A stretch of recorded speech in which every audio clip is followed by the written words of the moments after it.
Hey mes amis, bienvenue dans cette troisième vidéo, ça va vite déjà.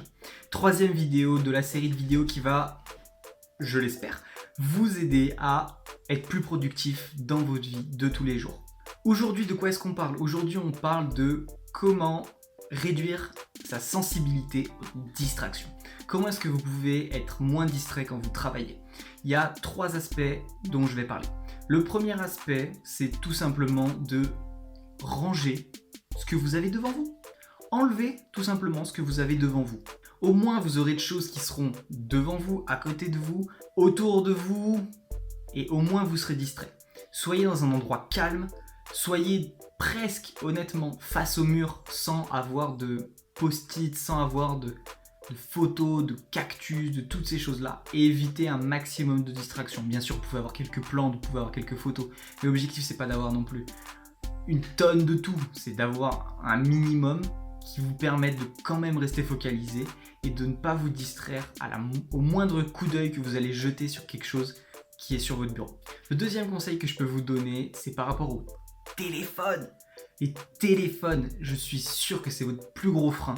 Le meilleur conseil que je peux vous donner, c'est vous prenez le téléphone, vous glissez la barre du haut, je ne sais pas si vous connaissez, vous appuyez sur le petit avion là, le petit avion, hop, vous le mettez en mode avion, ça s'appelle. Je ne sais pas si vous connaissez, mais c'est un mode qui est très pratique. Vous le mettez en mode avion, vous prenez le téléphone et ça dégage dans une autre pièce. Quand vous travaillez, vous n'avez rien d'autre que ce dont vous avez besoin. Il doit y avoir que ce dont vous avez besoin sur votre bureau, pas plus, pas moins. C'est le meilleur conseil que je peux vous donner et il a changé ma vie. Le troisième et dernier conseil que je peux vous donner, c'est pour les personnes qui travaillent sur ordinateur. Si vous travaillez sur ordinateur et que par exemple dans votre barre des tâches, je sais pas, il y a des applications, des jeux, des trucs qui peuvent vous distraire, la meilleure chose que vous pouvez faire, c'est travailler en mode tablette. Si vous êtes sur Windows, j'ai découvert ça il n'y a pas longtemps, travailler en mode tablette, c'est hyper pratique parce que du coup, vous désactivez la barre des tâches.